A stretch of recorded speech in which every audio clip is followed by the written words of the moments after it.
Olá, bom dia a todos, bom dia Rio Grande do Sul, 11 horas e 35 minutos. Hoje é quinta-feira, dia 14 de maio. Veja agora os destaques de hoje. Feminicídios do estado aumentam quase 70% em abril deste ano em relação ao ano passado.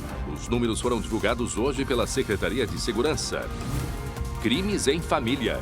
O que se sabe sobre pai, mãe, filha e comparsas que premeditaram assassinato a sangue frio em Novo Hamburgo?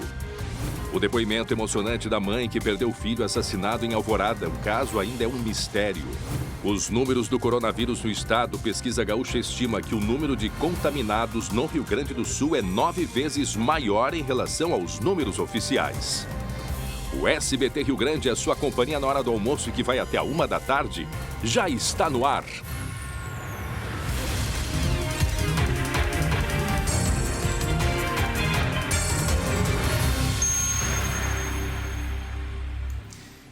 A pandemia nos fez repensar rotinas, formas de trabalho e também de estudo. Para muitas pessoas, este é um bom momento para qualificar e até mudar de carreira.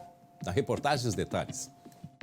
Reinventar é a palavra da vez. Uma das mais usadas em meio à pandemia de Covid-19. Com o isolamento social, as formas de trabalho foram adaptadas e as de estudar também. Há 10 anos no mercado de educação à distância, o Senac-RS está com inscrições abertas para 12 cursos técnicos em 7 áreas de atuação. Como o Senac ele educa para o trabalho e a internet entrou no trabalho de uma forma muito expressiva, não fazia sentido a internet sair não ficar na educação. Então, se a internet faz parte do mundo do trabalho, ela tem que fazer parte do mundo de educação também. Esse profissional que eu formo para o mundo do trabalho, ele é um profissional digital, né? A metodologia é centrada no aluno e enfatiza o desenvolvimento de organização, proatividade e responsabilidade.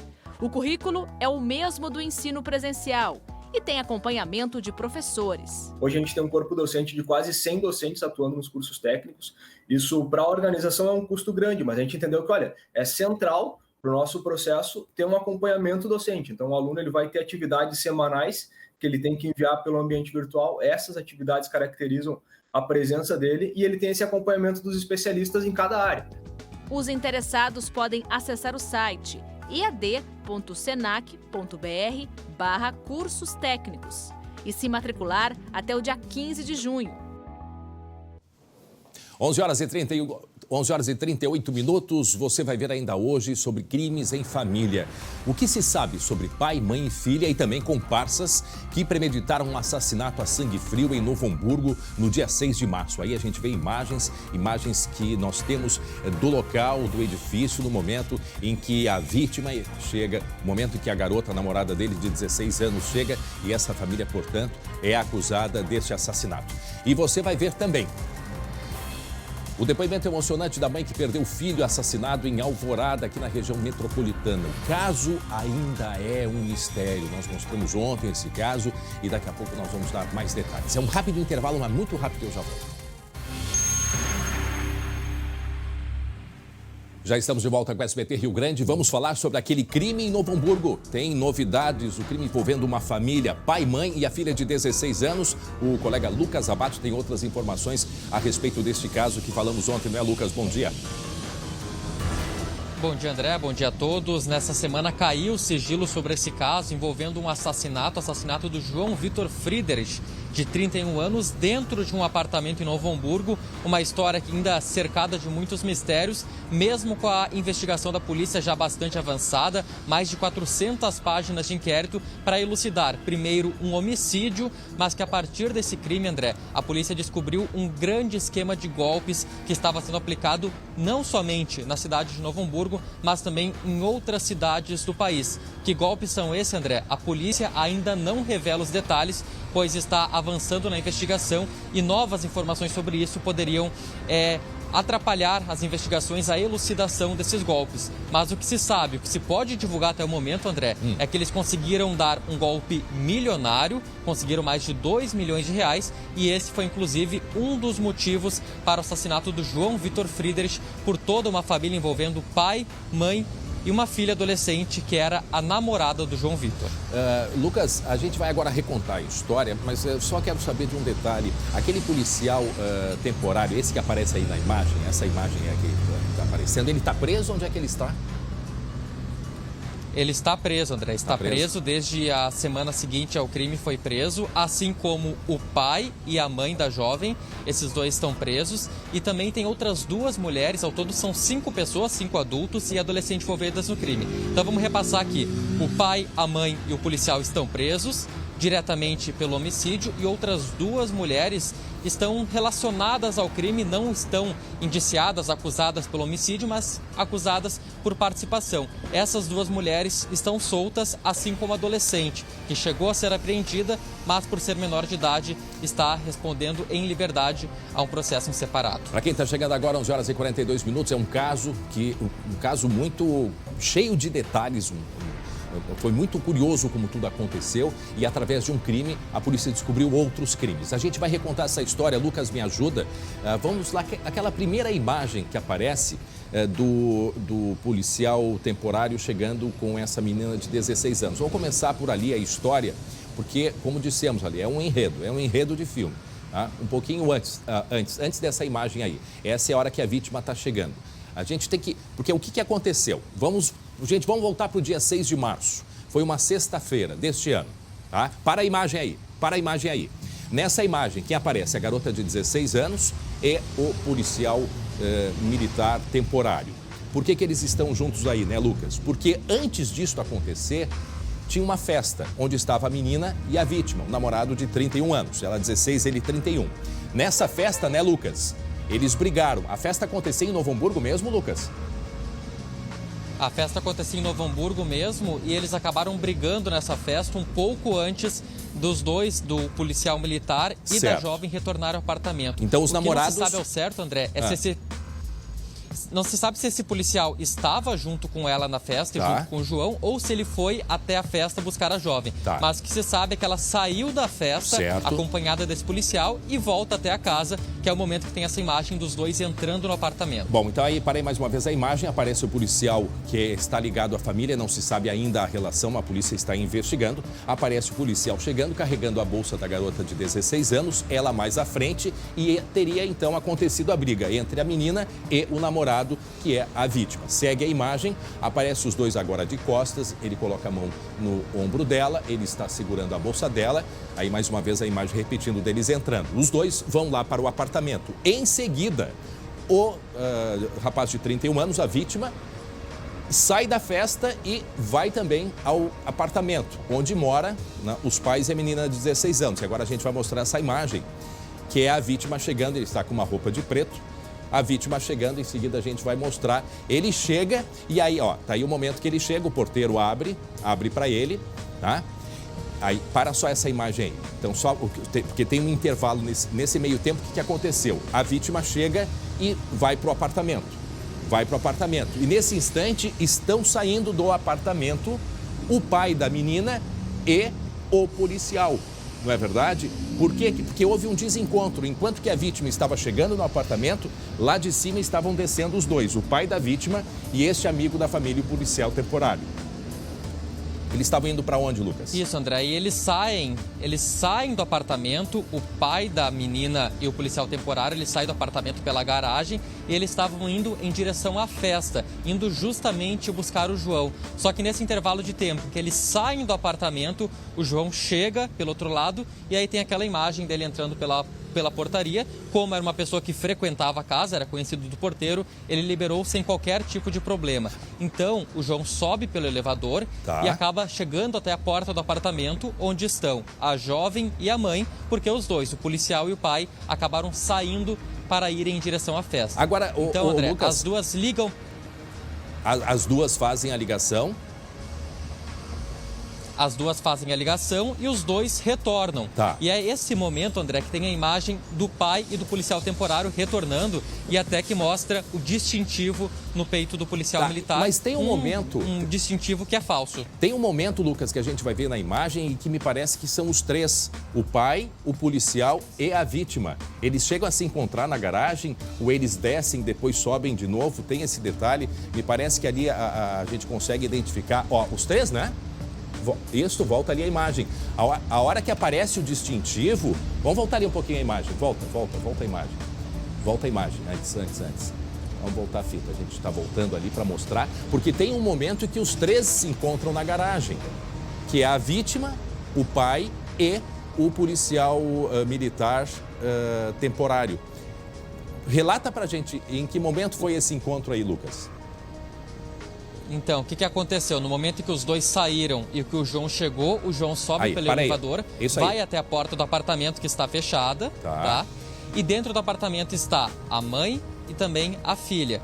E elas estão armadas. O João, segundo o relato da família, tenta entrar no apartamento e a mãe, o que faz? Com medo das ameaças, dispara contra a porta. Ela faz um disparo de dentro do apartamento para fora. Então, nesse momento, o João, se sentindo ameaçado, acaba fugindo do apartamento e volta lá para a garagem como se fosse embora. Só que no momento que ele desce, ele acaba encontrando novamente o pai e o policial militar. Fechou, perfeito. Porque eu não estava entendendo por que apareciam os três. Vê aqui, ó, aqui no cantinho à direita aparece o ombro da vítima. Aqui o pai da menina com um distintivo falsificado. A gente consegue ver, né, o brilho e ele está armado, né? Está armado. E aqui o policial, aqui assim, a gente consegue ver o distintivo aqui brilhando e a arma. E aqui o amigo da família, que é o que foi buscar a menina. Ele também volta, chega armado, ele está de bermuda, que esse é o policial militar temporário. Segue a imagem, que aí então eles voltam para o apartamento. E aí que tudo acontece, Lucas. Essa imagem já é depois do crime. Se tem uma briga dentro do apartamento e é nesse momento que o João é morto. E, André, aí a gente tem um desencontro entre duas versões, a versão da polícia e a versão da família sobre o que aconteceu dentro do apartamento. Certo. O que a família diz? Que o jovem estava ameaçando agredir a moça, a namorada, e ela acabou reagindo e atirando contra ele para evitar uma agressão. Só que o que a polícia descobriu, André? A perícia, principalmente, que é muito importante na elucidação, que 3 armas diferentes foram disparadas dentro do apartamento. Então, não foi só a jovem que disparou contra o João, e sim, pelo menos 3 pessoas diferentes realizaram disparos. Bom, gente, para quem está chegando agora, 11 horas e 51 minutos, eu converso com o Lucas Abate sobre este crime que está sendo desvendado, um crime que aconteceu no início de março em Novo Hamburgo, de um rapaz que foi morto. Pela investigação da polícia, foi morto pelos pais da namorada de 16 anos. Aí o momento que o rapaz volta para o apartamento. A imagem seguinte agora, pode deixar rolar a imagem. Vejam só, aqui ó, para ali a imagem. Para aqui onde está, para aqui. Né? Então, o que acontece agora? É o momento em que a vítima vai ser retirada do elevador e colocada no porta-malas. Se a gente puder depois recuperar, porque o que acontece? Vem uma pessoa aqui, que é a mãe da menina, e coloca nesta câmera um cobertor para esconder. Só que aqui atrás tem uma outra câmera que grava tudo e que mostra detalhes que daqui a pouco a gente vai mostrar, porque também tem um outro detalhe que nós temos novidade, o Lucas vai falar daqui a pouco sobre o pai da menina, que é o que está com distintivo. Porque o que aconteceu? A partir desse crime, a polícia descobriu outros crimes, porque dentro do apartamento, né, Lucas, tinha dinheiro, tinha armas, tinha, ó, no momento do cobertor, em que a mãe da garota põe o cobertor para tapar a câmera. Tinha armas, tinha dinheiro, tinha telefones celulares, uma quantidade muito grande, e aí a polícia chegou então a outros crimes. A gente observa esse carro usado, que é o carro da família, um carro preto, ele com um distintivo falso da polícia, e aqui também aquelas luzes de LED que os carros da polícia têm. Em seguida, o Lucas Abate volta com informações a respeito do pai da garota. Em seguida, a gente traz mais detalhes. Vamos para a redação. Enquanto isso, Gabilerina, um adolescente, foi apreendido pela polícia em Três Coroas, aqui no Vale do Paranhana. E de acordo com essa investigação, ele é suspeito da morte de um homem a facadas que aconteceu agora no final de semana, no sábado. É isso, Gabi? Bom dia. Isso. Oi, André. Bom dia para você e a todos que estão nos acompanhando. A gente está vendo já imagens de quando a vítima estava sendo encaminhada por um amigo na bicicleta. A gente percebeu ali na primeira imagem que ele não aguentou, perdeu forças, acaba caindo no chão. Mesma situação que a gente está vendo agora, porque não deu na bicicleta, tentaram ir a pé até o hospital. Agora a gente vê que a vítima também acaba não conseguindo caminhar e na sequência chega uma ambulância. Vamos contar o fato de acordo com as informações da polícia. Teve um churrasco no sábado envolvendo a vítima, um amigo, o adolescente e mais uma outra pessoa. Nesse churrasco começou uma discussão entre a vítima, que tinha 25 anos, e o adolescente. De acordo com a polícia, por causa de um moletom que teria sido emprestado à vítima e a vítima não teria devolvido esse moletom para o adolescente. Começou primeiro uma discussão verbal, depois partiu para uma lesão corporal. Começaram a se soquear dentro desse churrasco. O que aconteceu? O adolescente pegou uma faca gigante, uma faca de cozinha, e golpeou 2 vezes a vítima. Um golpe na altura do abdômen e outro ele cravou a faca na mão direita da vítima. E aí, o adolescente, depois de fazer isso, saiu correndo, fugiu do churrasco e as imagens que nós estamos vendo é na sequência, ou seja, quando um amigo tenta levar a vítima para o hospital, lá a gente acabou de ver, ele acaba tombando da bicicleta e depois a pé também. 1 hora depois desses registros aí, a vítima acabou falecendo no hospital lá de Três Coroas. E o adolescente foi apreendido pela polícia. O adolescente é aquele que aparece correndo ali. Não tenho essa informação se aquele ali é o adolescente. Pois é, porque a gente vê, ou a pessoa se assustou, porque ali aparece no cantinho, do lado do poste, a gente vê a imagem de uma pessoa caminhando, talvez... Depois a sequência corre. Talvez nada a ver com o fato, e ele sai correndo, ele sai correndo. Não tenho essa informação se é o adolescente. A gente não sabe dessa relação. E um pouco antes aparece também essa pessoa caminhando ali, ó. Ela vai aparecer agora ele correndo do lado direito, ó. Essa pessoa aí, ó. Isso aí. Essa aqui, ó, tem uma pessoa correndo aqui. Tá com calças claras, né? Bem desesperada, por sinal, né? Pois é. E Corre aí, vamos rápido. ver se na sequência agora esse que vai aparecer tá... É o mesmo. É o mesmo.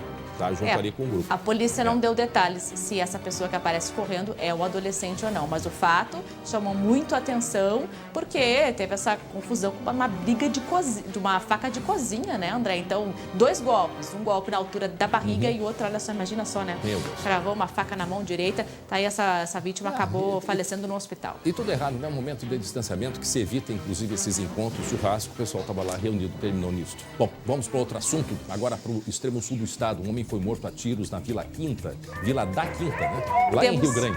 O pior é o áudio, tá? A gente vai colocar o áudio para vocês ouvirem, mas é bem pesado o áudio, viu?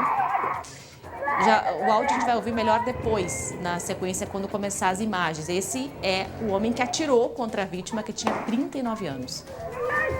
Se ouve o barulho, né, do tiro e depois gritos de pessoas, incluindo crianças. É bem pesado esse áudio. Esse fato ocorreu por volta das 8 horas da noite. Esse homem que aparece fugindo, que é o autor do disparo, a polícia não sabe bem o que aconteceu entre o...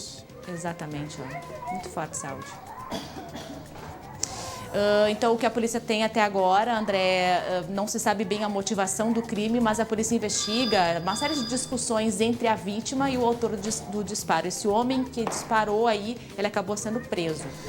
Dois crimes que me parece que uma relação muito parecida, né? O que a gente mostrou ali de Três Coroas e esse daí. Uma banalidade, uma incomodação, uma discussão. O resultado é a morte de uma pessoa. E o outro fugindo, né? Nos dois casos, né? O outro fugindo. Repetindo, isso foi em Rio Grande, no sul do estado. Em Rio Grande, por volta das 8 horas da noite. A gente tem essa imagem, então, desse autor, né? Gravado por alguma pessoa, alguma testemunha. E no meio da família, tudo, né? Exatamente. E aí aparece, então, o barulho do tiro. E na sequência, os gritos das pessoas. Muito triste, né? Muito complicada a situação. Eu não sei quantos tiros, eu vi um. Por enquanto, um. A polícia investiga se foi né? um. Estão esperando o resultado do Instituto Geral de Perícias para poder ter mais detalhes. Mas, por enquanto, foi um tiro. Um disparo e a vítima acabou falecendo. e isso foi no final de semana, Rio Grande, sul do estado, na Vila da Quinta, não é mesmo, Gabi? Daqui a pouco a gente volta com outras informações. Infelizmente, mas é como a gente disse, né? Encontros que terminam em confusão e a pessoa, uma, acaba morrendo. Muito bem, vamos lá pro Lucas, que a gente tem informações agora de uma entrevista com a mãe daquele rapaz que nós mostramos ontem, de 31 anos, que foi encontrado morto em casa, em Alvorada, aqui na região metropolitana. Um crime que ainda tem muitos mistérios, não é mesmo, Lucas Abate? Sim, André, imagina só uma mãe que em pleno Dia das Mães não consegue contato com seu filho e vai até o apartamento dele, acompanhada de outras pessoas, acaba encontrando o filho de apenas 31 anos sem vida. É o caso do Moroni de Oliveira, que foi assassinado provavelmente entre a sexta-feira e o domingo. Esse é um detalhe que a polícia ainda está apurando exatamente quando aconteceu o crime, mas o que se sabe é que esse jovem foi encontrado morto e com as mãos e com os pés amarrados dentro de casa, dentro do apartamento, lá no bairro Maria Regina, em Alvorada, e que diversos pertences, como televisão, notebook e outros pertences, foram levados de dentro do apartamento dele. E agora a polícia tenta, André, esclarecer se foi um latrocínio, que é o roubo com morte, eles entraram no apartamento e mataram com o objetivo de roubar, ou se o jovem foi morto por qualquer outro motivo e os criminosos aproveitaram essa ocasião, oportunidade, para roubar os pertences. Tragédia, é isso, hein? A gente conversasse com a mãe dela e ela passou algumas informações. Em seguida a gente vai mostrar a reportagem também, mas o que dá pra gente adiantar do que ela está esperando, aguardando de informação? Qual é a expectativa dela, Lucas? Eu conversei com a dona Maria, que inclusive é a mãe adotiva do Moroni, trouxe ele lá do Amazonas há muito tempo, André, veio sozinha com ele e com outra irmã adotiva. Os dois se criaram a vida toda no bairro Sarandi, um jovem bastante trabalhador, conforme ela me disse, e que há um ano ele saiu do bairro Sarandi para morar em Alvorada porque queria ficar mais perto do filho, que tem apenas 5 anos.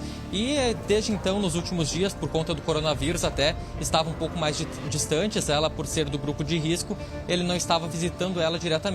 Então por isso ele estava um pouco mais afastado nos últimos dias.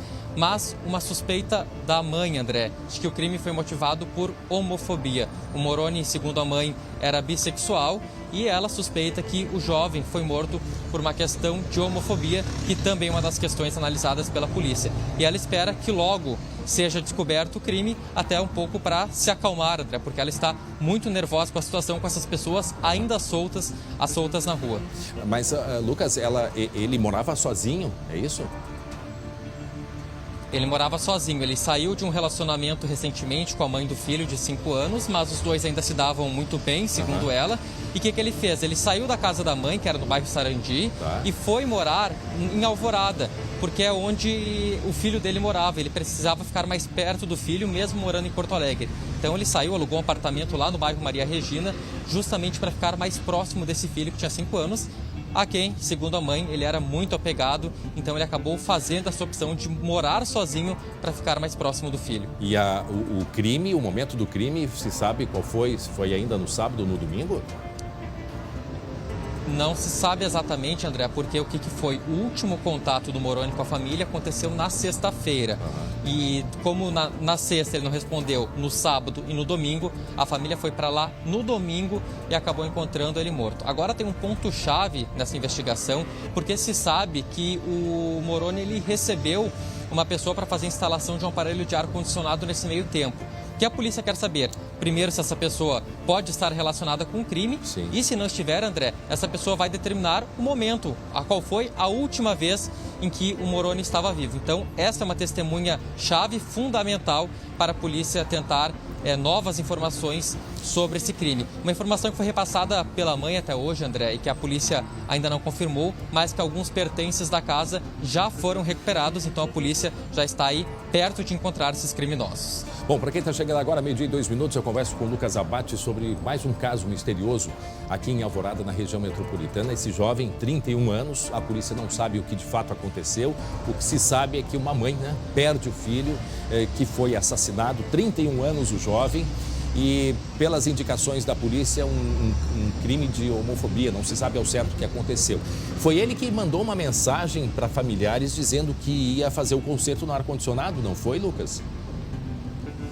Sim, André, é ele que avisou que ia fazer o conserto no ar-condicionado, e é esse ponto que a polícia quer esclarecer quando que foi esse concerto, para descobrir a última pessoa que viu o Moroni vivo. Daqui a pouco, André, a gente vai mostrar o depoimento emocionado da mãe, porque na semana anterior o Moroni enviou um presente para ela de Dia das Mães. Como ele não podia visitá-la, ele acabou pedindo uma pessoa levar um presente. E ela, para guardar o Dia das Mães, não quis abrir antes, guardou o presente embrulhado dentro de casa. E ela só foi abrir na segunda-feira, no mesmo dia que enterrou o filho. E esse presente a gente vai ver daqui a pouco como é que era, porque para ela era quase que um recado, uma despedida. Meu Deus do céu. Daqui a pouco, então, os detalhes com essa entrevista aí que o Lucas fez com a mãe do Moroni. Obrigado, Lucas. Até daqui a pouco. Eu deixei para a redação de novo, que vizinhos gravaram o roubo de um carro na rua Orlando Aita, aqui no bairro Jardim Leopoldina, na zona norte de Porto Alegre. Conta pra gente, Gabi, como é que foi? Isso, foi quarta à tarde, ontem à tarde, então, o caso, né, que ocorreu aí. A gente percebe nas imagens. Vejam só o que aconteceu lá, André. De acordo com as informações da polícia, um homem chega e ataca o motorista do carro, só que ele está utilizando uma arma de brinquedo. O motorista tenta reagir quando percebe que é um simulacro, mas não deu tempo. De qualquer forma, o bandido vai embora e leva o carro preto, um HB20 da vítima. Então, a situação bem também de pavor lá ontem à tarde. De dia, hein? De dia, né? Olha lá, estava ainda tempo nublado, chovendo, né? O grito que a gente ouve, eu não sei se é a vítima ou alguém que estava gravando. Provavelmente de uma moradora né? desesperada pedindo para chamar a polícia, né? Gravando ali e chamando a polícia por causa Imagina, na janela de casa, abre a janela e se depara com um crime, com um roubo de carro como esse. Diz que, segundo os moradores, é muito comum o roubo de carro ali nessa região. O caso foi registrado, teve boletim de ocorrência na delegacia. E aí, agora vai começar uma investigação, né, André? Mas o fato é que realmente, imagina o pavor, né? Aí conseguiram gravar toda a atuação desse bandido que estava utilizando uma arma de brinquedo. E a gente percebe na imagem que demora um pouquinho na hora que o bandido sai para arrancar com o carro, porque o motorista tentou reagir, o que não se deve fazer, por óbvio. Mas, de acordo com as informações que a gente recebeu da polícia, ele tentou reagir porque percebeu que o bandido estava utilizando um simulacro, ou seja, uma arma que não era de verdade. Agora, o roubo de carros, né? Infelizmente, a gente tem aqui em Porto Alegre uma das capitais com o maior índice de roubo de carros. Não é à toa que o seguro de um carro aqui em Porto Alegre, em algumas regiões do Rio Grande do Sul, como no Vale dos Sinos, toda essa região metropolitana de Porto Alegre é um valor muito alto. Por quê? Porque a criminalidade, né? E tem todas essas... vai para desmanche e muitos desses casos de roubo de carros têm a ver com o tráfico de drogas e outros crimes, né? Então, são carros que muitas vezes vão para desmanche, muitas vezes são carros que são encomendados, né? A criminalidade já diz, precisamos do carro X, modelo tal, e eles vão atrás e quando encontram, né, já cometem o crime. E sem falar daqueles casos que os carros são enviados para outros lugares, né, para outros estados, outros países até, como aqui Paraguai. Isso é normal acontecer. Né, André? Encomendas, né? Exatamente, e por um preço, e aquilo que a gente sempre fala, né? Quem vai comprar uma peça de carro usado, não tem como não desconfiar que o preço está muito abaixo do normal, né? E que é o que alimenta, né, Gabi? Que é o que alimenta a criminalidade também. Não só isso, mas isso alimenta a criminalidade também, porque os preços são bem mais baixos. Verdade. Também nesse caso a gente não sabe, né, André, se não foi uma coisa, uma ocasião, né? Ou seja, estava passando ali, viu que de repente faz o ladrão. O motorista estava dentro do carro, de repente estava distraído no celular. A gente não sabe também se não foi o caso, né? Mas também ocorre dessa forma. Por isso tem que estar sempre alerta, né? Mesmo de dia, ali chovendo, um lugar tranquilo, né? Aparentemente tranquilo, tem que ficar sempre de olho. Obrigado, Gabi Lerina. E você vai ver ainda hoje crimes em família. O que se sabe sobre pai, mãe e filha e também comparsas que premeditaram um assassinato a sangue frio em Novo Hamburgo, no Vale dos Sinos. E você vai ver também o depoimento emocionante da mãe que perdeu o filho assassinado aqui em Alvorada. É um mistério ainda. Ele recebeu uma pessoa em casa, pelas informações que se tem, para consertar o ar-condicionado. Não se sabe se essa pessoa tem relação ou não com o crime. Ainda no final da semana ele mandou um presente para a mãe deixou para abrir o presente no domingo, mas infelizmente ela não passou o domingo com ele. Daqui a pouco a gente dá os detalhes, a reportagem, porque o colega Lucas Abate conversou com a mãe deste rapaz de 31 anos. Muito bem, a estatística oficial da Secretaria de Saúde diz que nós temos cerca de 3.000 contaminados e 120 mortes pela Covid-19. Mas, de acordo com a pesquisa feita pela Universidade Federal de Pelotas, o Rio Grande do Sul possui mais de 24 mil infectados. Ou seja, para cada caso notificado, há outros 9 desconhecidos. Na reportagem a gente explica. Os pesquisadores entrevistaram e testaram 500 moradores em 9 regiões do estado. Desses, 10 deram positivo para o novo coronavírus, menos de 0,3%. Na testagem anterior, no último fim de semana de abril, esse índice foi menor. Um mês atrás, no primeiro levantamento, as testagens positivas haviam sido ainda mais baixas. O Rio Grande do Sul ainda está num estágio inicial, tem uma baixa proporção da população com anticorpos, mas não se sabe se estamos apenas atrasando a disseminação do vírus ou se estamos conseguindo que o vírus não chegue com a devida intensidade no estado. Os sintomas mais frequentes entre os infectados, segundo a pesquisa, são dor de garganta, tosse, diarreia, alterações no olfato ou no paladar, dificuldade para respirar e febre. A terceira fase do estudo populacional sobre a pandemia da Covid-19 também revelou que o respeito às orientações de distanciamento social diminuiu. Ou seja, tem mais gente na rua. Entre o primeiro levantamento e o último, o percentual da população que sai de casa diariamente aumentou de 20% para 30%. Caxias do Sul, na Serra, é a cidade com a maior taxa de pessoas que saem de casa diariamente, quase 37%. Passo Fundo, no norte, também se destaca na pesquisa. Dos 10 casos confirmados para a Covid-19 no estudo, 4 são moradores da cidade. Com os resultados da pesquisa, o governo tem um fato novo para rever os seus modelos e talvez, então, readequar a classificação de Passo Fundo. A partir desta quinta-feira, a pesquisa começa a ser aplicada em todo o país. A meta é testar quase 100 mil pessoas em 133 cidades de todas as regiões. Vai ser o primeiro estudo populacional dessa magnitude em qualquer lugar. A gente pede ajuda da população, sensibilidade da população, para que ela participe e nos ajude a fazer a pesquisa nacional ser um sucesso tão grande como a pesquisa gaúcha já vem sendo.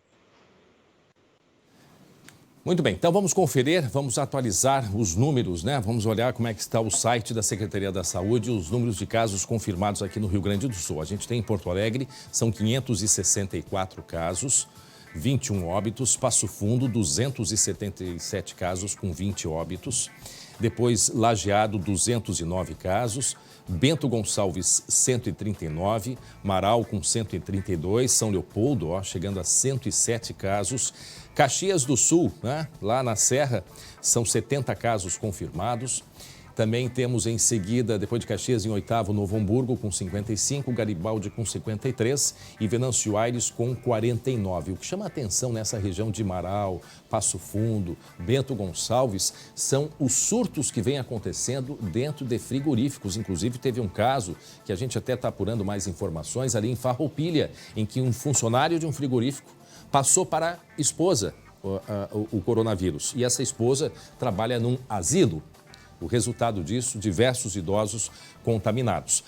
Olha, a gente olhando para esses números, hoje é quinta-feira, agora a partir de amanhã, sexta-feira, o governo do estado, né, junto com a Secretaria de Saúde e Planejamento, começam a trabalhar o planejamento das bandeiras para a próxima semana. Lembram que sempre vai acontecer, vai ser anunciado no sábado e a partir da 0 hora da segunda-feira entram as cores das bandeiras, significando, né, a bandeira amarela, a laranja, a vermelha e a preta. Vamos dar uma olhadinha nas bandeiras que o Rio Grande do Sul foi dividido em 20 regiões. E através da cor das bandeiras a gente consegue, então, né, classificar e compreender. E, inclusive, o comércio, toda a região, ela depende desta classificação para poder abrir ou não, claro que dentro daqueles princípios, daquelas exigências, os tais protocolos. Então, a gente vê, nós temos só uma região em vermelho, que é a região de risco alto, que é a região ali de Lajeado. Outras regiões, risco baixo aqui no noroeste e a grande parte é com risco médio, incluindo aqui a região metropolitana de Porto Alegre. Nós temos recebido muitas perguntas de telespectadores porque cada município tem divulgado através das redes sociais como está a incidência da doença na sua cidade, na sua região. E muitos questionam por que a diferença dos números que os municípios divulgam para aqueles números que o Estado divulga no site da Secretaria. A gente vai mostrar aqui alguns exemplos, por exemplo, a gente vai acompanhar. A gente fez agora de manhã, né, um print com a atualização desses números. Olha só, aqui é a cidade de Taquari, aqui é Porto Alegre, né? Ó, em Porto Alegre ali aparece como 723 casos. E se a gente olhar no site da Secretaria, são 564. Olhem só, então, estamos aqui mostrando a diferença. No site oficial, 564 e nas redes sociais da Prefeitura são 723. Nós temos outros exemplos. Olha só, casos descartados em Porto Alegre, casos suspeitos, 89, óbitos 21, recuperados 448. Vamos para outro município que divulgou um número que está diferente no mapa da Secretaria. Vamos ver, município de Estrela. O município de Estrela está com 39 aqui, ó. Município de Estrela, número 13, né? Ó, são 39 casos, tá? 39 casos. Confirmados no site da Prefeitura, nas redes sociais, são 53. Então vejam que tem essa diferença e daqui a pouco eu vou falar por que tem essa diferença. Vamos ver um outro município aí que a gente conseguiu fazer o print agora de manhã. Esse é o município de Taquari. Taquari, ó, total de casos confirmados, 81. Número 24, Taquari está com 29. 29 no site da Prefeitura e 81 no município, tá?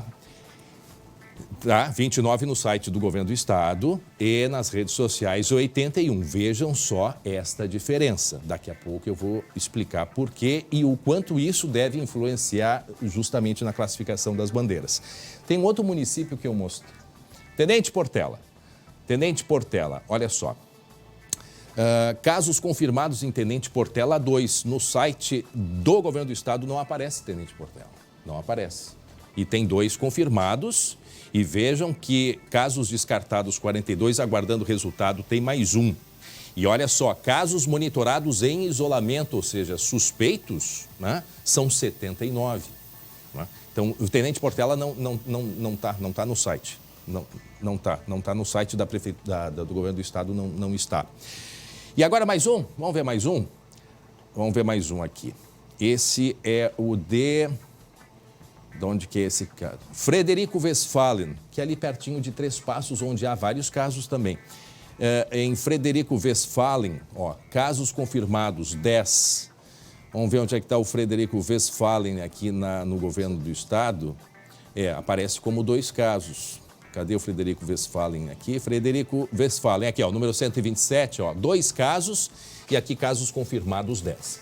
O que é a informação que eu consegui a respeito disso? E os próprios prefeitos explicam. Quando são testes feitos em laboratórios, há um processo que o governo só reconhece quando passa pelo Laboratório Central do Estado, que é o LACEN.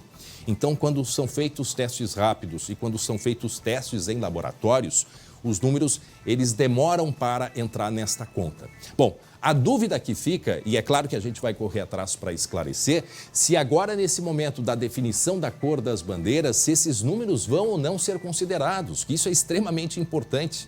E até no meu ponto de vista, os casos também suspeitos deveriam ser considerados, porque tem muitos casos que a pessoa tem síndrome gripal e ela é colocada como suspeito, ela não entra como caso confirmado, vai se confirmar depois. Então, a partir do momento que a gente não consegue testar toda a população, quem sabe não seria, né, o correto ou o mais indicado, não sei, uma opinião, de se levar em consideração casos confirmados, casos suspeitos e pessoas que têm sintomas gripais para fazer, então, a codificação, né, das bandeiras do distanciamento controlado aqui no Rio Grande do Sul. Bom, nós vamos continuar em cima desses casos, desses assuntos, até para a gente compreender, porque logicamente que nós queremos, né, sempre o indivíduo protegido e essa distribuição por bandeiras, isso não deixa de ser uma proteção para todos nós. E é claro que quando se fala em coronavírus, quando se fala em inverno, quando se fala em síndromes gripais, H1N1 e tantas outras, tudo tem a ver com o comportamento do cidadão e o comportamento do cidadão tem a ver com o seu ambiente. O saneamento básico nos municípios, né? Isso é extremamente ligado diretamente à saúde. E nesse mês, Porto Alegre completou 1 ano da incorporação do serviço pluvial ao DEMAI. Isso melhorou muito a situação durante as enchentes, né? E, então, portanto, completando 1 ano. Para conversar sobre isso, está com a gente o vereador Ramiro Rosário. Ele coordenou esta ação nos últimos anos, justamente com esse objetivo, né? A questão de saneamento básico. Eu sempre escutei, vereador Ramiro, que cada R$1 investido em saneamento básico se economiza pelo menos outros 5 na área da saúde. É verdade isso? Boa tarde. Boa tarde, André. É plenamente verdade. Antes de mais nada, aqui é um prazer falar contigo. Espero que tu estejas bem, assim como todos os funcionários do SBT e quem nos acompanha aqui também pela televisão e pelas outras plataformas. E como tu bem disseste, André, nós completamos no início de maio 1 ano da incorporação do extinto DEP, Departamento de Esgotos Pluviais, ao DEMAI.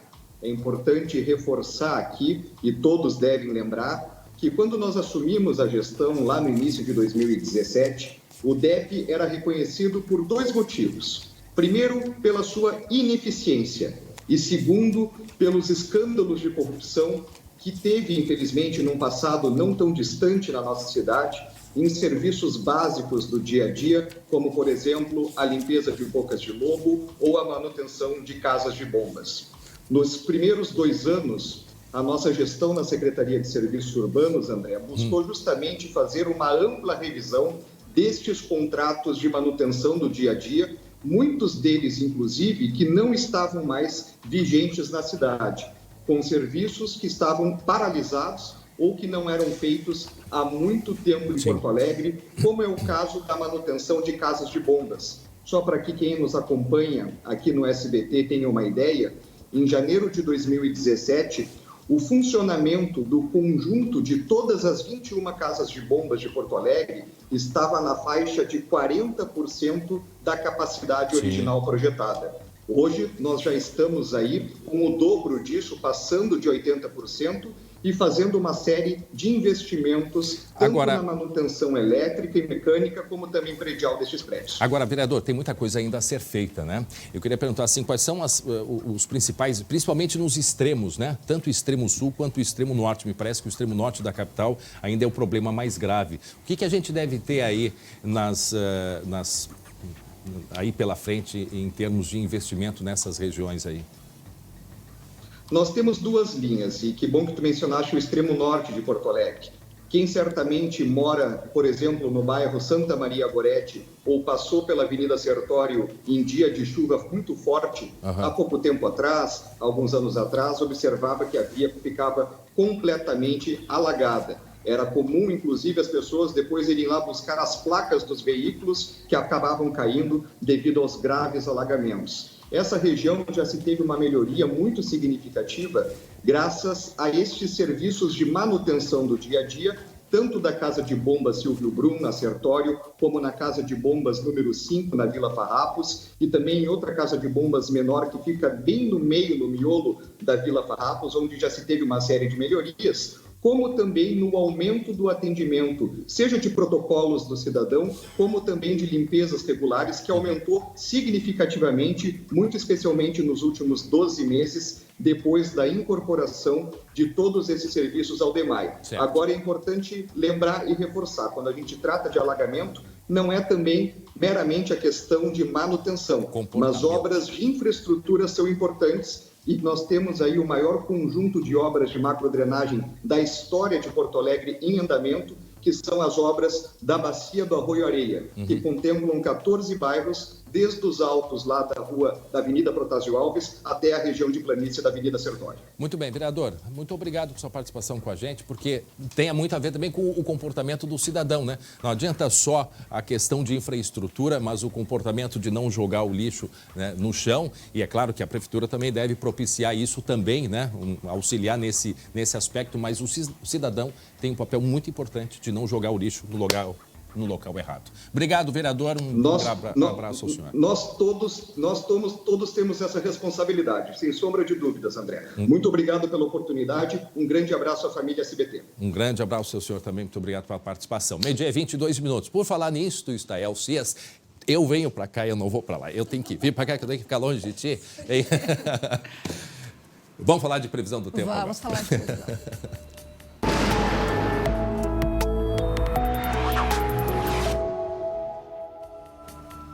muito em breve vai chegar o dia que eu vou te receber e vou te dar um abraço aqui. Eu não vejo eu vou chamar todo mundo. Bom, Stael, a gente estava justamente falando da questão de saneamento básico. Sim, aí. Como é que está a previsão de chuva? Agora a gente teve uma chuva que aliviou, não resolveu o problema.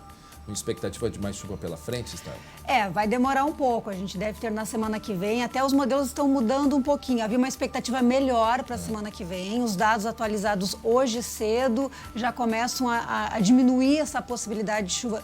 Não a possibilidade de chuva, mas a quantidade, né? O quanto que pode chover na semana que vem. Então, tivemos aí nesse último episódio de instabilidade realmente uma chuva forte, abrangente, volumes perto da média histórica. A situação, por exemplo, lá da fronteira oeste, da região... Não é fronteira, mas a região oeste, ali, região de Santiago, região central do estado também. Aqui na Grande Porto Alegre, Paranhana também teve chuva forte, na casa de 60, 70 milímetros, o que já trouxe impacto para o nível do Rio dos Sinos, aqui na região metropolitana. Na Serra também tivemos 60 milímetros, então volumes aí na faixa de 1/3 da média. E o Rio dos Sinos, ali em Campo Bom, estava verde, né? Com muito baixo. Muito baixo. E a quantidade de água se proliferando muito grande. Né? Sim, aí não verte a água, né? A água fica parada, totalmente parada, e realmente aí acaba aparecendo toda essa poluição, né? Essa sujeira. E ali subiu o quê? Chegou a subir uns 2 metros o Rio dos Sinos? Porque tem muitos arroios menores que abastecem. Sim, subiu em média 1 metro, 1,5 metro, mas já é alguma coisa. Lá na fronteira, lá no oeste, na região de Santiago, é que nós tivemos uma situação melhor. Eu não sei se a gente tem imagem para colocar aqui, da barragem, até anotei aqui da barragem... Santiago, no oeste do estado, nós tínhamos, antes da chuva, o nível estava em 6,50 metros, o normal para essa época lá é 10 metros, e após a chuva subiu para 8,50 metros. Então, 2 metros de elevação, mas foi 150 milímetros. A chuva praticamente de um mês inteiro, que trouxe esse efeito bom aí na barragem Pinheiro Lajeado, lá de Santiago, Lajeado Pinheiro, melhor dizendo. A gente mostrou com o Andrei Rosseto na semana passada, já faz uns 10 dias, aquela imagem impressionante de uma barragem também, né? Lá em Bagé, né? Água Rasa, se não me engano, o nome da barragem. Água Rasa, só que infelizmente em Bagé a chuva não chegou. Sanga Rasa, a chuva não foi suficiente, foi pouca, 10 milímetros. Então lá não teve efeito. A situação lá em Bagé e em Pelotas continuam muito graves, porque a chuva realmente chegou com 10, 15 milímetros, não teve efeito algum sobre essas barragens. Então a questão de racionamento, de falta de água entre a campanha e a Zona Sul persistem ainda. E no norte do estado, como é que foi a chuva? Norte do estado também choveu pouco. Na região de Erechim, de Iraí, onde na bacia do Rio Uruguai também choveu pouquíssimo. Ali a gente tem imagem de Santiago, Stael. Aqui justamente essa imagem aqui de Santiago mostrando aí que nós tivemos um efeito bom. O rio estava bem mais baixo, a barragem estava bem mais baixa nessa região. E a gente mostra aqui, depois acho que na outra imagem tem a medição aí, um pouco mais alta aqui do nível da barragem. Da barragem de Lajeado Pinheiro aqui, na faixa de 6 metros antes da chuva e depois subindo para 8,50. E olha, até teve um certo alagamento ali, interditando parte da região, porque realmente choveu muito em poucas horas. Ali, volta ali um pouquinho a imagem. De fato, é um carro tentando, passa ali, volta um pouquinho volta a fita. Agora que foi o carro... Rebobina. O carro tentando descer e a água cobrindo, né? Cobrindo a rua. Sim. Foi muita chuva em poucas horas. Aqui, exatamente. Exatamente. Então choveu bastante lá naquela região, chuva muito bem-vinda. Pena que foi tudo em questão de 24, 36 horas. Melhor se fosse mais distribuída essa chuva, mas muito boa. E o final de semana aqui que a gente...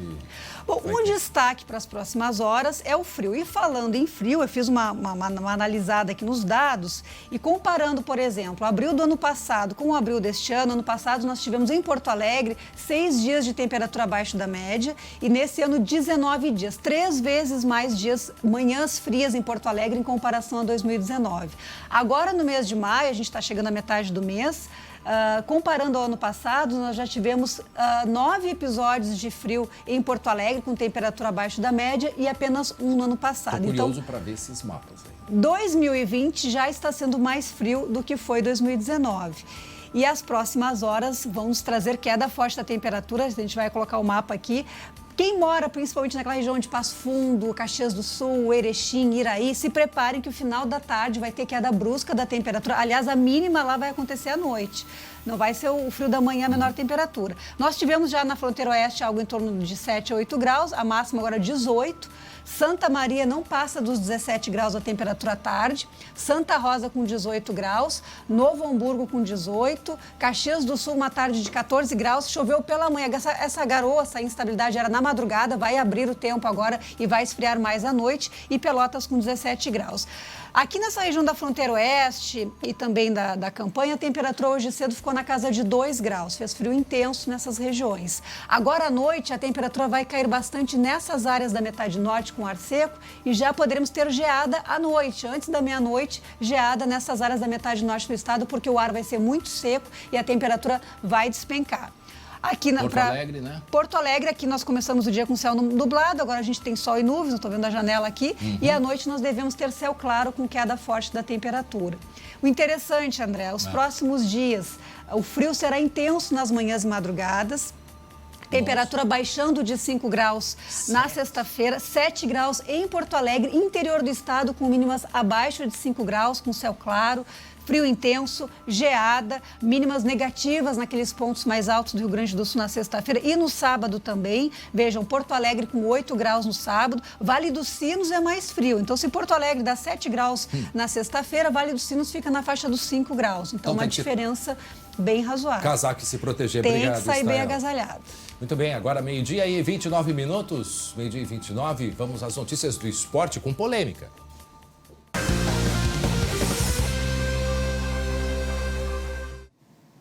Para Biscoitos Zezé Carinho, que vem de família. Conversei ontem com o pessoal da Biscoitos Zezé. Olha que exemplo de família trabalhadora, enfrentando, passando aí todas as crises. Meu abraço para o pessoal. Eu conversei com o Fábio e foi muito bacana, o Fábio Ruivo, lá da terra da Estael Cias, não é mesmo, Jeremias Werneck, que já começa falando de polêmica no esporte. Mais uma, a pressão tá grande, né, Jeremias? André, bom dia para ti, para todo mundo ligado com a gente aí no SBT Rio Grande. Eu vou trazer a informação do protocolo que a Conmebol elaborou para a volta do futebol sul-americano. Ainda não tem data para o futebol voltar em Libertadores, Copa Sul-Americana e eliminatórias, mas a Conmebol começou a colocar obrigatoriedades de proibições. E presta atenção na lista das proibições, André, quando o futebol voltar. Estão proibidos em jogos da Conmebol cuspir e assoar o nariz. Eu vou falar rapidinho desse tópico aí, porque o momento não é muito adequado, né? Mas olha só, também está proibido beijar a bola. Certo. Jogadores não poderão beijar a bola. Não. É muito comum, quando o jogador vai cobrar um pênalti, vai bater uma falta, ele ajeitar a bola e pegar ela, dar um beijinho. Não pode mais. Não pode mais. E também, mas aí também, ô Jeremias, então não pode, né? Não pode cuspir, não estou dizendo que deveria, mas tá ok, não pode cuspir. Mas aí passa a mão no nariz e segura a bola, é a mesma coisa que beijar a bola. Pois é. E aí? Mas vamos lá. E aí? Pois é. E outra coisa, né? Tem gente que pega a bola e bota debaixo da camisa para limpar ela, né? Que a bola vai bater na cabeça de alguém e suor ali, né? A bola pode bater no rosto de alguém, na boca, no nariz de alguém, uma dividida, né? Tem isso. Mas também está proibido, André, troca de flâmula de camisa. Certo. Tá? Jogador no intervalo, no final do jogo, é muito comum o jogador trocar, até para coleção própria, para dar para os amigos. Isso não pode mais. Não pode mais trocar camisa. Será que vai dar certo isso, André? Olha, não sei. O juiz pode usar o apito? Como é que é? Repete, André. O juiz vai poder usar apito, porque o apito também, ele assopra e... né? Pois é, tem um buraquinho no apito, né? Tem. O assoprão dele vai sair por ali, né? Acho que o juiz vai ter que ficar mais longe. O árbitro vai ter que ficar mais longe. Ou uma buzina em vez de apito. Segue aí, Jeremias. Mas tem uma outra coisa que me chamou a atenção, tá? Ainda nessas regras da Conmebol. Obrigatoriedade de garrafas individuais, que os clubes já estão usando, né, nos treinamentos do Grêmio Internacional, mas o uso obrigatório de máscaras para os jogadores que ficarem no banco de reservas. E uso de máscara quando os jogadores forem dar entrevista. Então, nós vamos ter que nos acostumar visualmente também com mudanças nessas situações do futebol. Mas a gente vai ter tempo para se acostumar, porque o futebol não vai voltar, pelo menos Libertadores não vai voltar tão cedo. O que vai voltar cedo, pelo menos é a projeção, é o Campeonato Gaúcho, André. E eu falando com dirigentes do futebol aqui no Rio Grande do Sul, descobri que a projeção da federação é que a rodada de retomada do Gauchão comece em 15 de julho, 15/7, uma quarta-feira.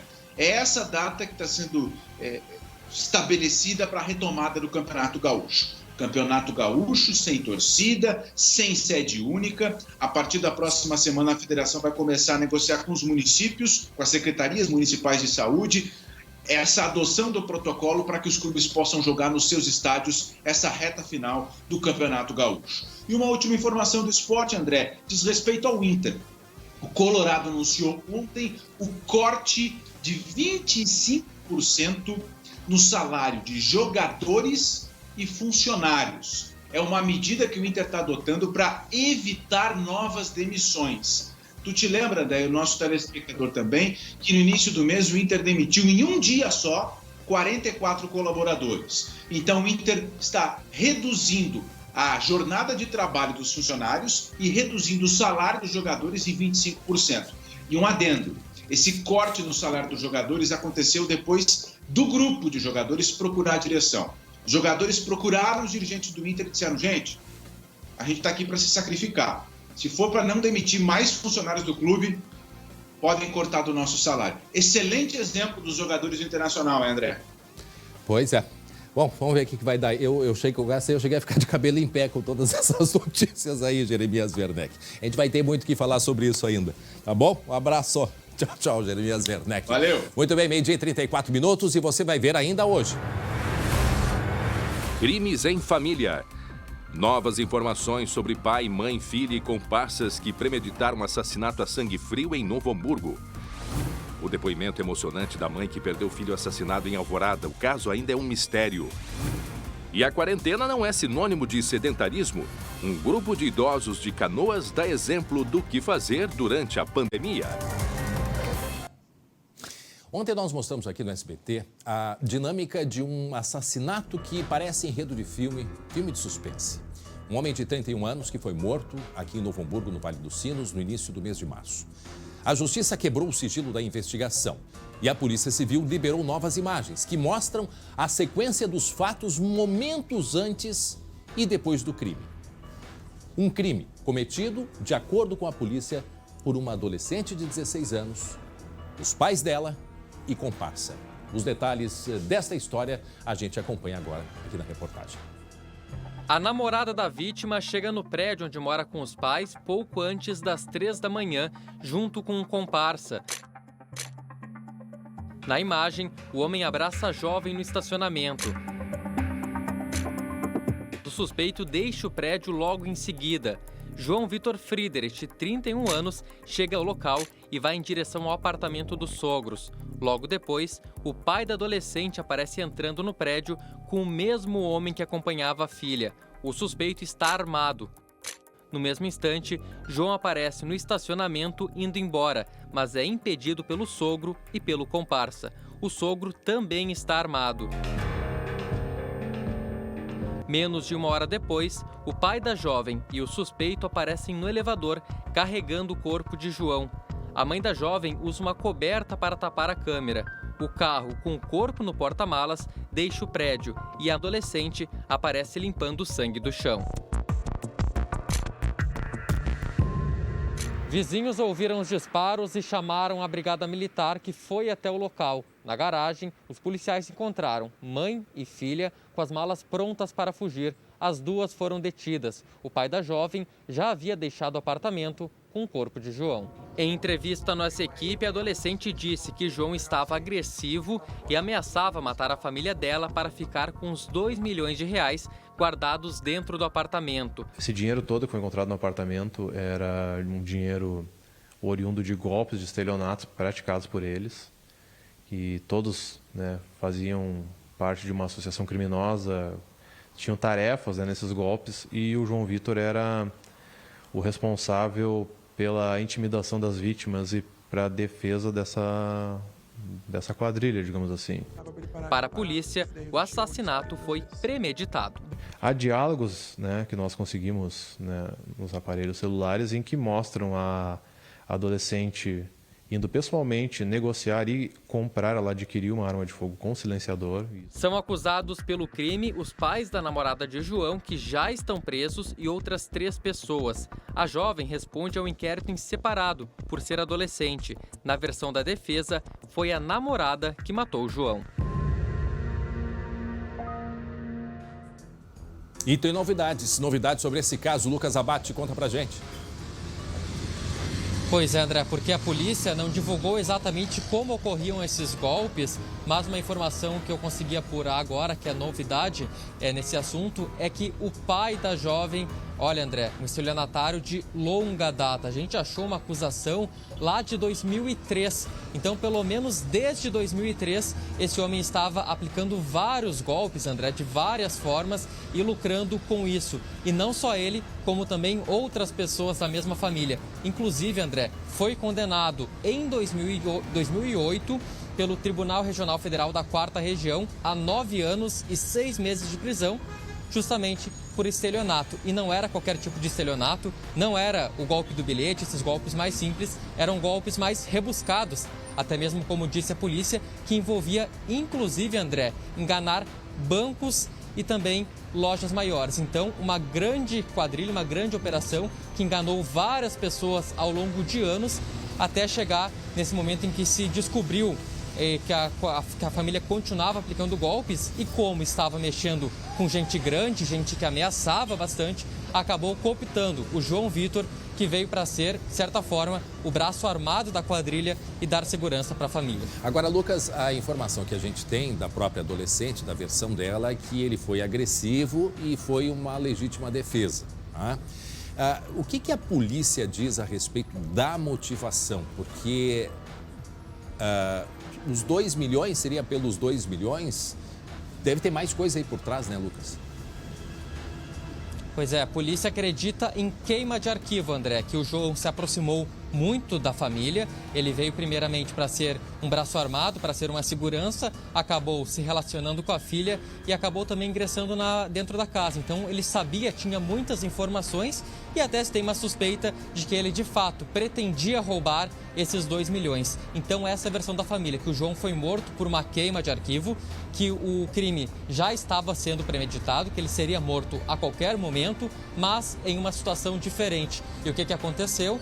No dia 6 de março, o João e a namorada, a filha dos acusados, foram juntos até uma festa e acabaram brigando. E essa discussão, de certa forma, acabou por antecipar um crime que já estava sendo premeditado. Então, primeiro, a hipótese de queima de arquivo e também, de certa forma, uma legítima defesa, porque o João, de fato, estava agressivo naquele dia e, conforme diz a família, até mesmo a polícia, ocorreram algumas agressões dentro do apartamento naquele dia. Bom, a gente segue acompanhando, agora meio-dia e 41 minutos, né, Lucas? A gente vai acompanhar, até porque a gente está com novidades a cada momento. Hoje já tivemos essa novidade do pai que tem já uma condenação lá de 2003 também, né?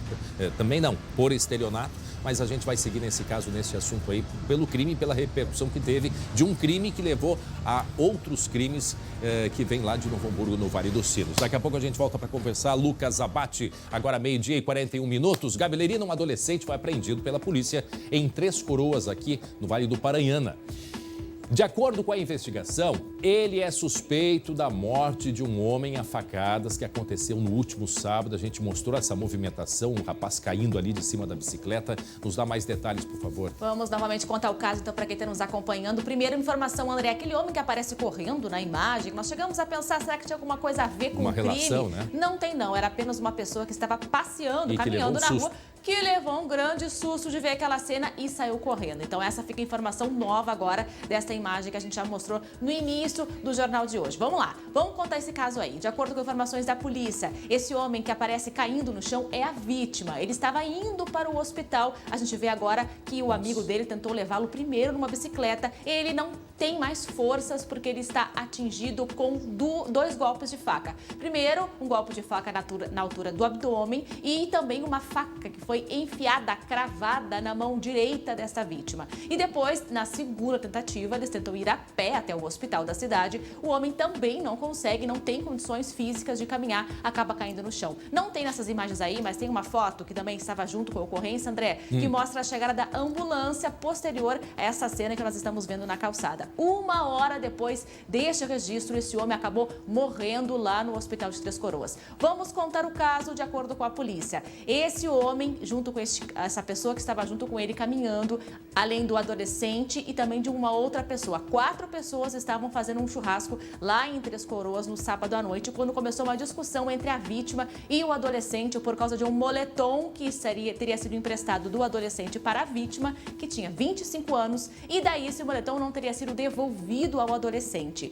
Começaram a discutir, primeiro de uma forma verbal, se xingar, depois partiram para agressões físicas. Foi quando o adolescente pegou uma faca de cozinha, uma faca enorme, e desferiu 2 golpes. Um, então, na altura do abdômen e depois cravou a faca na mão direita da vítima. Essas são as informações. Após o crime, o adolescente fugiu, desapareceu do churrasco, mas a polícia conseguiu identificá-lo e levou o apreendido para o CASE lá, como se fosse a fase lá da região de Três Coroas. Esse é o caso que ocorreu, que chamou muito a atenção pela situação, né? Obviamente a pessoa acabou morrendo e a gente vê as imagens então agora da tentativa do amigo de levá-lo, a vítima, até o hospital da cidade. André. Obrigado, Gabrielina. A gente vai agora para a Serra. Uma operação da polícia que prendeu integrantes de uma quadrilha que roubou carnes de um frigorífico em São Vendelino, que fica ali no Vale do Caí. E quem tem os detalhes é ele, Guilherme Fadanelli, tem todos os detalhes. Bom dia, Guilherme. Oi, André, bom dia. Pois é, essa história começa em agosto do ano passado, quando uma carga de carnes foi roubada na RS-122, na altura de São Vendelino. Essa carga pertencia a um frigorífico de Parobé. A polícia conseguiu prender um dos envolvidos e acabou recuperando a carga. E de lá para cá, a Delegacia de Repressão ao Roubo e Furto de Cargas continuou as investigações. Foi constatada que havia uma associação criminosa, André, com foco no roubo de cargas. Os crimes eram sempre praticados com muita violência, usando arma de fogo, muitas ameaças aos motoristas que transportavam essa carne. Além disso, a polícia descobriu toda uma estrutura que a quadrilha tinha para armazenar a carga e depois para fazer a revenda. Após toda essa investigação, André, a Justiça acabou chegando a 4 mandados de prisão e 4 de busca e apreensão em Caxias e também nas cidades de São Leopoldo e Vale Real. 2 homens foram presos em São Leopoldo e 1 em Vale Real. Outro segue sendo procurado aqui em Caxias do Sul. Essa ação, então, da polícia ainda continua atrás desse suspeito e foram apreendidos ainda 2 armas de fogo, 2 carregadores, munições, colete balístico e diversos materiais sem procedência, André. Ok, obrigado, Guilherme Fadanelli, pelas informações. Agora eu vou contar aquela história de Alvorada do Maroni. Lembra aquele rapaz de 31 anos? Porque a polícia de Alvorada está investigando a morte deste rapaz de 31 anos. Ele foi encontrado morto no domingo, Dia das Mães, com os pés e mãos amarrados dentro do apartamento em que ele morava. E a nossa equipe entrevistou a mãe desse rapaz. O filho que sempre me deu alegria.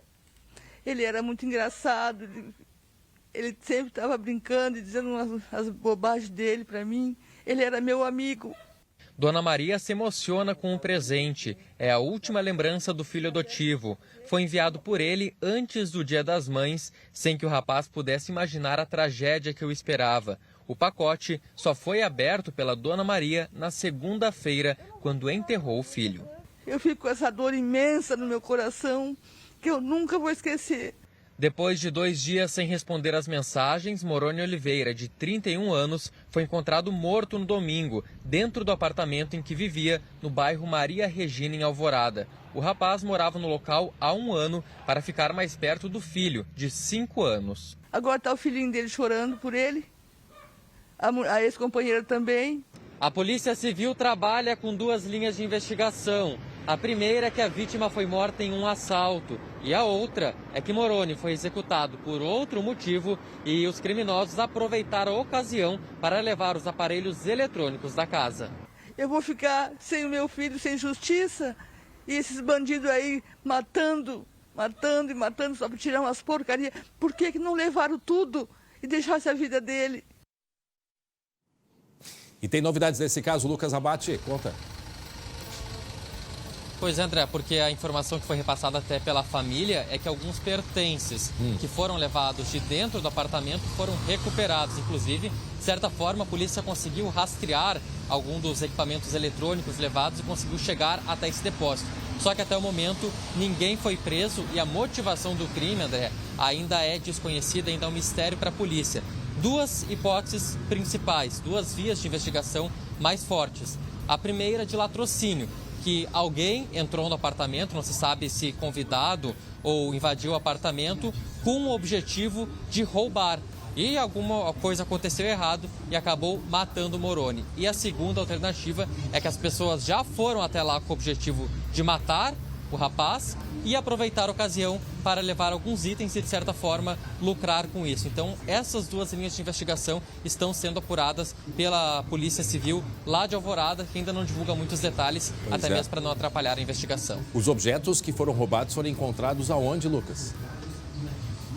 Parte deles foram encontrados, isso é a informação que a família recebeu, mas a polícia não divulgou onde foram encontrados, até mesmo para não atrapalhar as investigações. Mas é uma informação que a família teve, que foram encontradas 2 televisões e também um aparelho celular que estava com o jovem e agora estão em posse da Polícia Civil lá em Alvorada para, de certa forma, também fazer perícia, tentar localizar, de repente, alguma digital nesses equipamentos para chegar aos assassinos. Sozinho uma pessoa não leva todo esse equipamento, né, Lucas? 2 pessoas, pelo menos, André. 2 pessoas, pelo menos, são investigadas por esse crime. Agora, imaginem a situação. Vamos mostrar de novo aquela imagem da mãe com o presente. O Moroni, ele era muito chegado à família e ele morava em Porto Alegre, né? E se mudou há pouco tempo para próximo da mãe e também do filho. E eles estavam um pouco afastados por causa, né, do isolamento da pandemia. Aí no final da semana, né, Lucas, foi na sexta-feira, ele mandou um presente adiantado para a mãe, mas ela não quis abrir, Lucas. É isso? Ela não quis abrir, ela queria abrir o presente junto com o filho, né? E aí... Isso, ela recebeu o presente embrulhado e não quis abrir no primeiro momento para abrir no domingo, Dia das Mães. Na verdade, ele até não ia visitar ela por causa do isolamento, do coronavírus, por conta do coronavírus. Então, ele antecipou o envio desse presente para uma amiga da família que acabou passando perto da casa, antecipou o envio do presente e ela, por uma escolha, decidiu não abrir só no domingo para seguir aí um protocolo de Dia das Mães. Só que foi justamente nesse domingo, sem contato com ele, acabou descobrindo que o filho estava morto. Mas aí antes de abrir, porque ela só foi na segunda-feira, ele foi enterrado domingo ou segunda? Na segunda-feira. Ele foi enterrado na segunda-feira e depois que ela abriu o presente, imagina a situação, a cabeça de uma mãe, né? Aí o presente, que na hora que ela foi abrir o presente, ele já estava morto, ela já tinha enterrado inclusive o filho, porque ela mandou mensagem para ele para saber como que ele estava e ele não respondia, Lucas. Na sexta-feira, André, imagina o desespero dessa mãe. Mandou uma mensagem na sexta-feira, ele não respondeu. Ela até não desconfiou muito porque o Moroni era um rapaz muito trabalhador, trabalhava como repositor em um mercado e por vezes até demorava um pouco mais para responder. No sábado, estranhou que essa demora teve maior, ligou para ele, ele não atendeu. Então, no domingo, a própria família decidiu ir até o apartamento. Eles tinham uma chave reserva desse apartamento. Fica lá no bairro Maria Regina, em Alvorada, e encontrar aquela cena de um apartamento todo revirado e o jovem desacordado. Até, André, não sei se você vai se lembrar, teve um caso parecido em Gravataí, foi lembrado pela própria família, um caso de um rapaz que foi encontrado pela família no centro de Gravataí, morto dentro do apartamento, também com as mesmas circunstâncias em que alguns pertences foram levados. Então, esse é um caso meio parecido conforme a polícia e a própria família. E esse caso chegou a ser desvendado de Gravataí, é isso?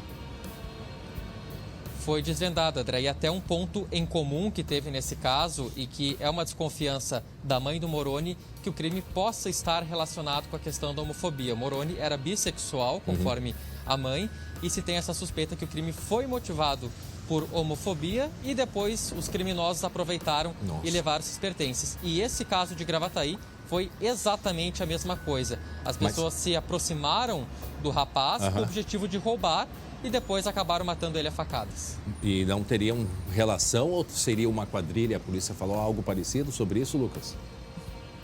Não teriam relação. Apenas um caso, 2 crimes semelhantes que levam aí a polícia até encontrar uma semelhança entre 2 casos. A própria família ficou sabendo desse caso e, de certa forma, viu que foi feita uma resolução muito rápida do crime, porque são criminosos esses assaltantes. Provavelmente algo saiu errado e muitos rastros eles vão deixar para a investigação localizá-los. Tanto é que encontraram aí os objetos roubados. Obrigado, Lucas Abate, pelas informações. A gente volta para a redação. Cadê a Gabi Lerina? Porque o governo divulgou hoje os números da segurança pública. E os números mostram uma redução de quase 90% nos ataques a banco. No entanto, homicídios e feminicídios aumentaram, Gabriela Lerina. Pois é, André, a gente vem sempre aqui mostrando a situação, né, com bastante cautela sobre o caso de mulheres sendo mortas aqui no Rio Grande do Sul. E olha, a Secretaria não vê uma relação com a história do distanciamento social para o aumento nos casos de feminicídios aqui no Rio Grande do Sul. A gente aguardava muito a informação de quantos casos tinham sido registrados em abril aqui no estado. Foram 10 casos, 10 mulheres foram mortas só em abril deste ano.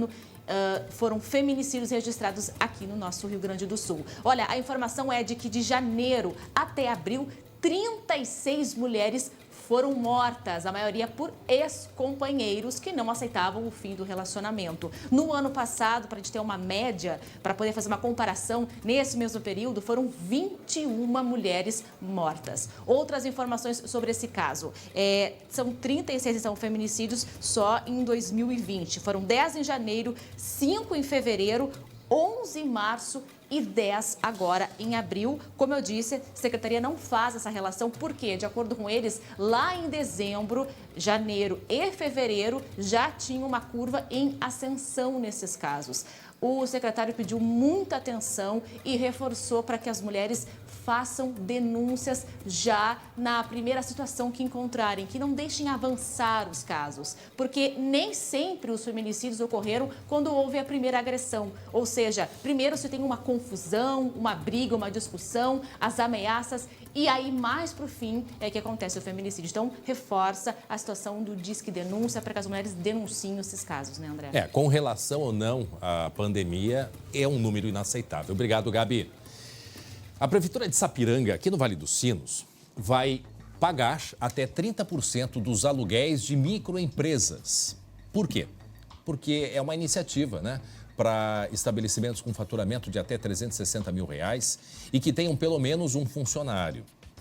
Quer entender melhor o porquê? Na reportagem a gente vai compreender melhor tudo isso, da Lucoma. Depois de 1 mês e meio fechado, o comércio de Sapiranga acumula prejuízos. Tá difícil a coisa, na verdade. Estamos tentando tombar um buraquinho aqui, pagando uma coisa aqui, mas tem muita coisa atrasada. A Prefeitura resolveu ajudar os pequenos empresários e prestadores de serviços, pagando até 30% dos aluguéis. Não era fácil assim para pagar o aluguel. Imagina agora onde não há rotatividade de pessoas comprando. Então, por isso que tomamos essa decisão também. O programa emergencial é voltado a empresários de serviços não essenciais e será válido por 3 meses. Para receber o benefício, é preciso ter faturamento anual de até R$360 mil e pelo menos um funcionário. O decreto exige uma série de documentos, entre eles, declaração de permanência na cidade por 12 meses e garantia de manutenção dos empregos. Dentro das receitas do município, a gente colocou à disposição do projeto agora R$200 mil, né? Sabemos que daqui a pouco isso pode se estender um pouco mais, dependendo daquilo que a gente tenha de reservas. Mas alguns empresários reclamam do excesso de burocracia. Outros ficaram de fora. Nós não vamos ganhar, uma porque eu não tenho funcionária e outra porque eu não vou reunir toda essa documentação, nem tem como. Sem dúvida, tem como conseguir sim esse recurso. Alguns empresários já apresentaram todos os documentos, não é nada excepcional. Mas nem tudo está perdido para quem não se enquadra no programa. Vanderlei tem um estúdio de fotografia e conseguiu um fôlego no orçamento direto com a imobiliária. E eles ofereceram um desconto no aluguel assim, de 30% até melhorar e voltar o ciclo normal da cidade, dos eventos, né? Muito bem, então todo mundo retomar aí a normalidade. Vai demorar um pouquinho, mas a gente chega lá. Olha só, quarentena não é sinônimo de sedentarismo, não, de ficar parado, sentado, quieto. Um grupo de idosos aqui de Canoas tem, olha, dado um exemplo bastante importante dessa movimentação aí durante a pandemia. Quer saber como? Olha só. Uma vez por semana, esses vídeos chegam aos celulares de idosos cadastrados na Secretaria de Esporte e Lazer de Canoas.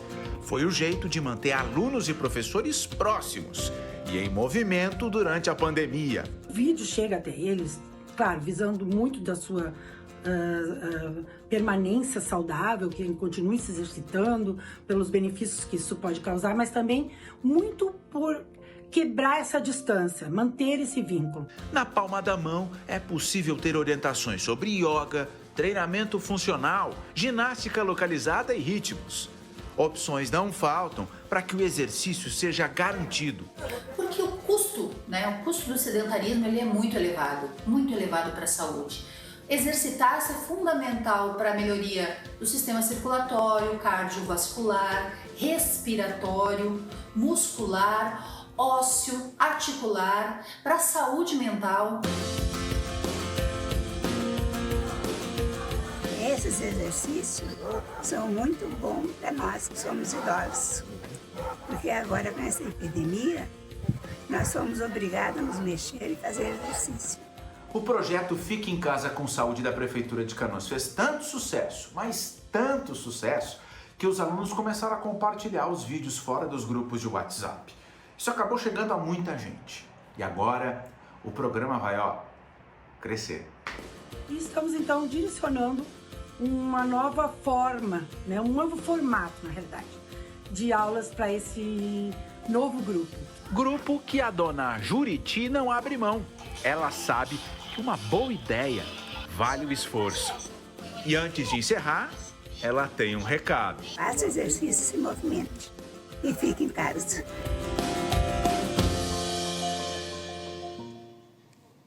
Gente, olha só a imagem ao vivo, em frente ao Hospital Ernesto Dornelles, policiais civis fazendo uma serenata, para as pessoas, trabalhadores, pessoal da frente, ali do Hospital Ernesto Dornelles, pacientes, vão acompanhar, a Polícia Civil fazendo uma serenata nesse momento, Que legal, que bacana. Obrigado, Gabi. E a gente volta amanhã, às 11h40. Tchau, tchau.